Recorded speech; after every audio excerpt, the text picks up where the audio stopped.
Today we are going to discuss another French critic and theoretician, Jacques Derrida. Jacques Derrida, most of us we know him as a post-structuralist. But according to Derrida, he is not a post-structuralist. Rather, he desires to belong to structuralism. But he finds certain discrepancies within the structuralism, and for that he differs. So, today we have to discuss about his concepts on signifier signified, deconstruction and difference. We'll discuss it in separate uh, sessions. So, initially, if we look at Derrida first of all begins his concept of this language of signifier and signified from Ferdinand de Saussure's concept, but he begs to differ from Saussure in certain respects. But before that, let us look at his own presentation. So, initially, he is telling that deconstruction is not destruction. He is very emphatically asserting that deconstruction is not destruction. Rather, he is telling that deconstruction presupposes the most intensely cultivated literate relation to the tradition. That it is cultivating the intensely cultivated literate relation to tradition. So, deconstruction, according to Derrida, is not the destruction of tradition or the traditional concept of.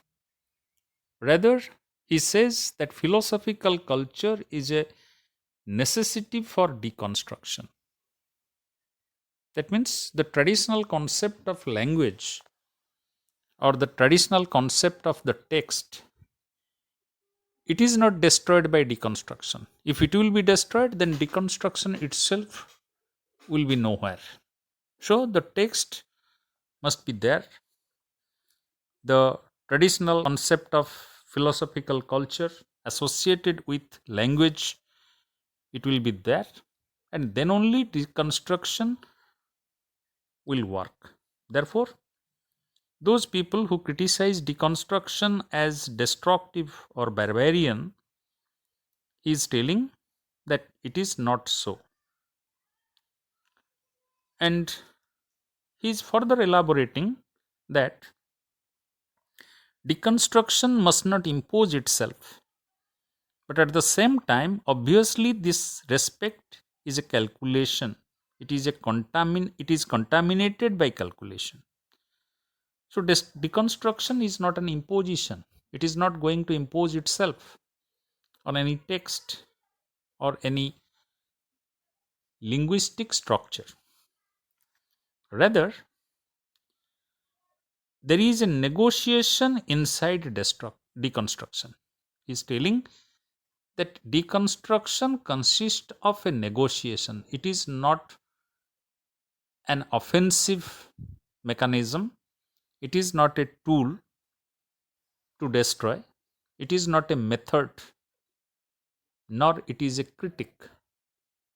That Derrida is very much emphasizing that deconstruction is neither a method, nor it is a critic, nor it is a tool or any such thing. Because deconstruction is having a component of negotiation within it. Therefore, it cannot be radical and It communicates with all sorts of values, such as the values of fundamentality and the origin. Rather, it communicates with all sorts of values associated with the existing text or language or the narrative, whatever we are going to apply the deconstruction with. And he's telling, so negotiation is constantly underway, the negotiation which is none other than deconstruction itself. It is not a matter of a negotiation between deconstruction and something else. There is negotiation in deconstruction between the values, themes, meanings, philosophies that are deconstructed and a certain maintenance or survival of their effects. So, deconstruction is not at loggerheads with the text. The deconstruction is a negotiation, and it is a negotiation between the set of different values or themes or meanings associated with the existing language structure or the text. Now, the question is, why there are so many values, meanings, themes? The thing is that, as already we know, that a literary text or a literary structure or a language structure gathers its value from its contemporary cultural or socio-cultural context. So, in every time, suppose 17th century, 18th century, 19th century, in every time the cultural context changes, so its value changes, the meaning changes. So, deconstruction is a negotiation between these different values within or inherent within the language structure. Then he is elaborating that if deconstruction were a destruction, nothing would be possible any longer.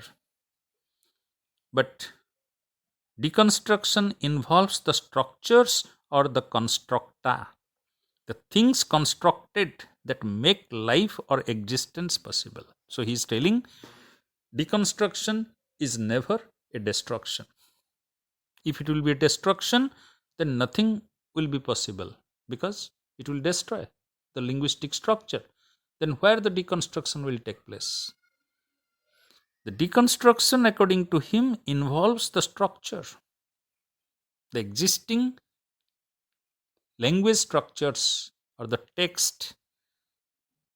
It is involved, or the constructa.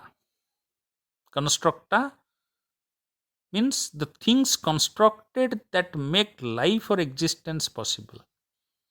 That means those entities which are constructed through the life or the existence of living experiences. That means language is a structure when it gathers the living experiences. When you are going to narrate a story, so what is a story? The story is an experience told through language. Therefore, it is a constructa or it is a structure under within which deconstruction is a negotiation. Deconstruction makes the constructed character appear as such, which is not artificial in opposition to the natural. And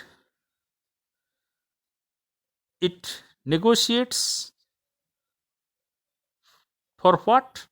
It negotiates for consciousness, person, ego, unconscious, etc., to emerge out of that structure, because that structure consists of so many things. It has the paradox of conscious and unconscious, person and ego. So, deconstruction is a negotiation between these paradoxes within the structure. Therefore, he is telling that one can take, for example, all the themes that have been privileged until now by deconstructive strategy, that is, presence, consciousness, sign, theme, thesis, etc. One cannot imagine oneself alive, renouncing all consciousness, all presence, all ethics of language, and yet this is precisely what must be deconstructed. So he is telling, if we banish all consciousness, all values, all presence or ethics from the language or the structure, then there will be nothing remain.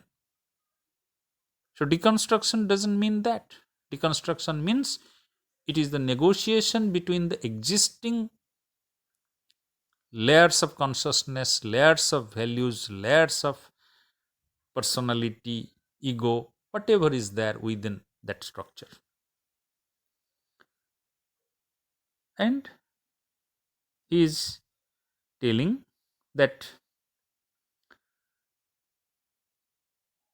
deconstruction of logocentrism consists in and calls for a beyond language or an outside language, as already Saussure and Levi-Strauss they have stressed that the meaning within the structure sometimes it is there beyond the language or outside the language.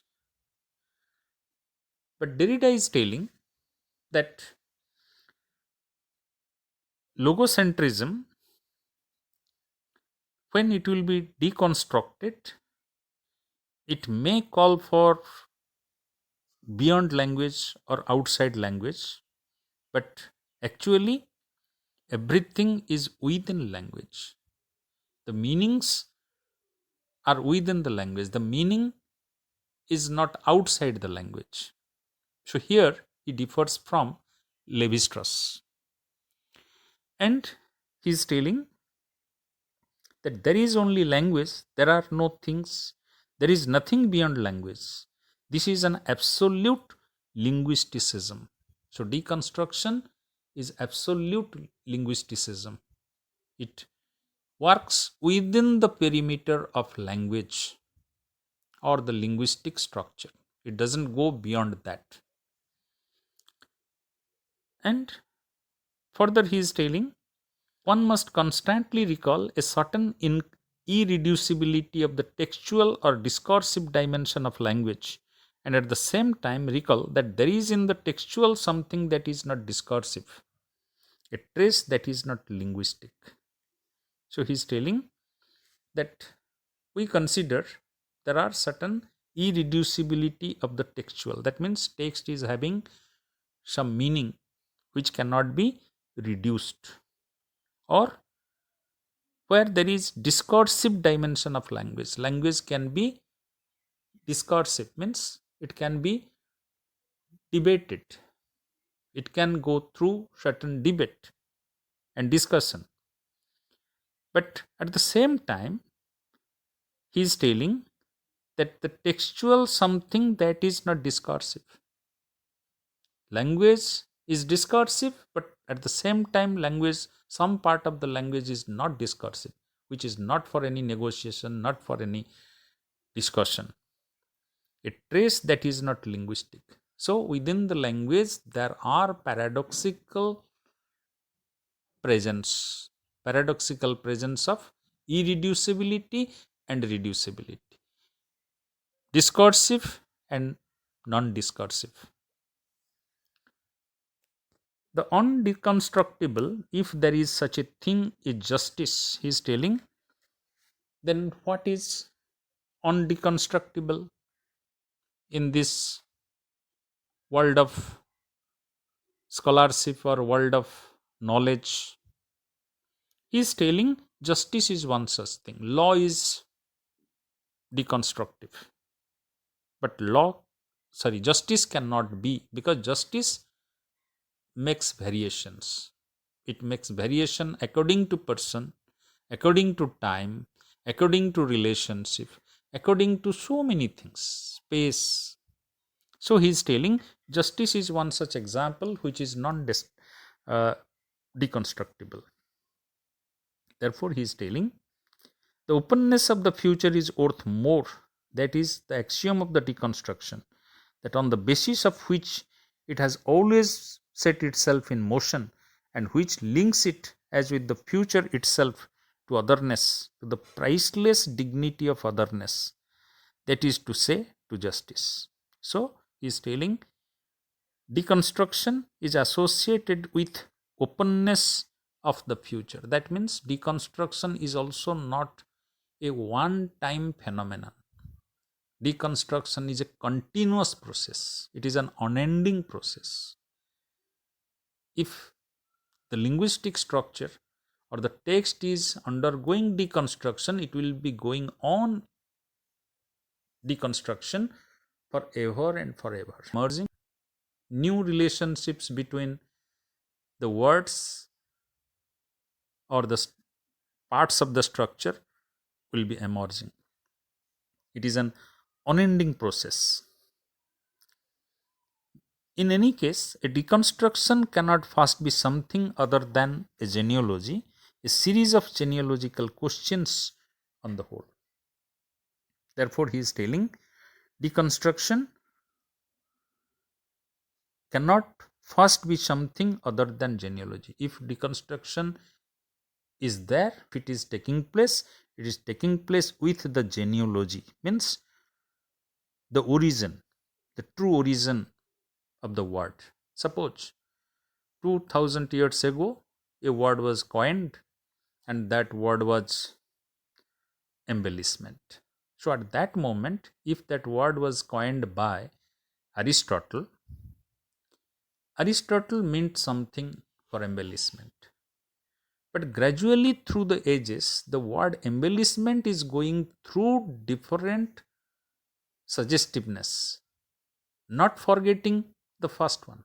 The first meaning will be there, but with that first meaning, there will be certain changes. So that is the first principle of deconstruction. The deconstruction takes place in the genealogy. Then he is telling, he is giving 4 points. Expressly critique etymology and etymologism. He is telling that deconstruction first takes place in genealogy, the origin of the word or the language, and secondly, it takes place in etymology. That means the meaning of the word. The meaning of the word will be going on changing. Thirdly, he is telling critique or rather deconstruct logocentrism, that is the hypothesis of language through the reduction of reality to language. He is telling that deconstruction is not a critique. Critique means which destroys the dogmatism.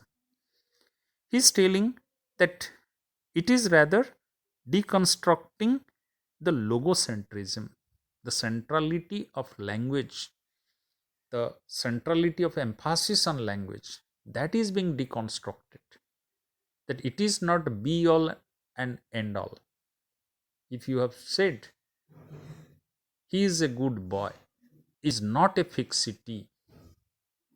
The concept good here in 21st century, what it means, it may not mean exactly the same in 22nd century, or what you are telling here in Assam that he is a good boy, that boy in other part of India may not be that good. So the good is undergoing deconstruction. Or he is a good boy, So he is the only good boy, or he is just a good boy. So there are so many deconstructive things are taking place. Then number 4, he is telling, it should not be forgotten that deconstruction starts with the destruction of logocentrism, continues with the elaboration of a concept of the text that doesn't leave reality outside, and avoids reduction to simple writing. He's telling deconstruction doesn't reduce a text into simple writing. Deconstruction makes the writing complex, makes the writing perform in different layers, or it works in different consciousness.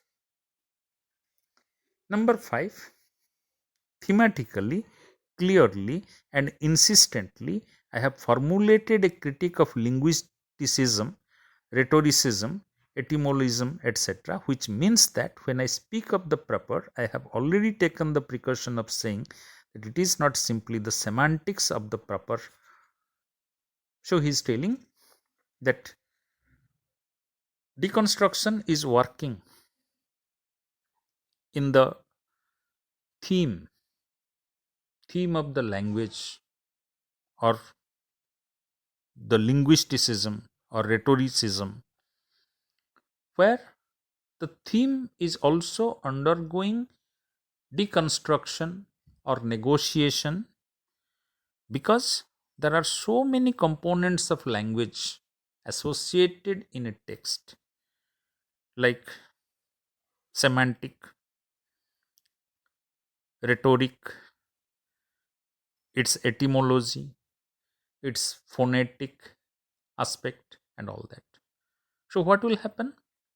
That deconstruction will try to find different permutations and combinations within these different components of language to create different viable suggestiveness or meaning. So in this way, he is telling that deconstruction is working in these ways, and is not possible, if possible, means to work as a technical instrument, functions, or obeys a program.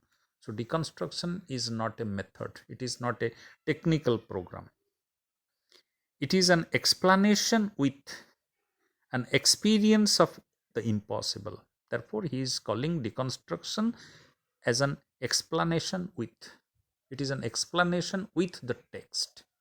The text can be interpreted variously, can be interpreted differently by applying all these types of deconstructive means.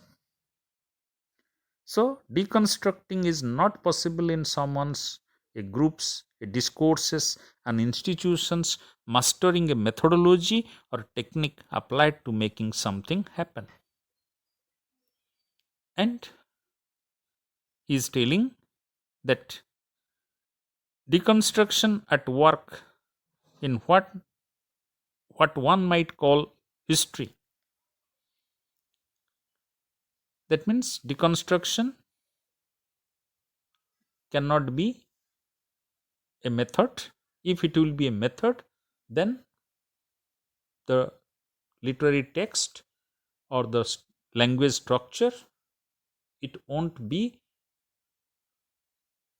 continuing with its living validity. It will be a dead one. It will be a historical idea or historical structure which is as good as dead. Therefore, he is telling deconstruction is an open, non self identical totality of the world. It is an open, it is not a closed, it is not a fixed idea or concept, and it is not self identical totality of the world. It doesn't give an identity to the structure it works with. It gives the structure its own identity. The structure goes on creating its different identity. That is deconstruction in act or at work. Therefore, he is telling this must be brought back into play without recourse to either a theory of reflection or of ideology. So, deconstruction is just like a play, a negotiation, without bringing a theory of reflection or theory of ideology. So, remember, fill in the blanks question can be asked whether deconstruction is a literary theory or theory of reflection or theory of ideology. He is telling it is not. It is neither a theory of reflection nor theory of ideology. So, in this way, he is defining deconstruction.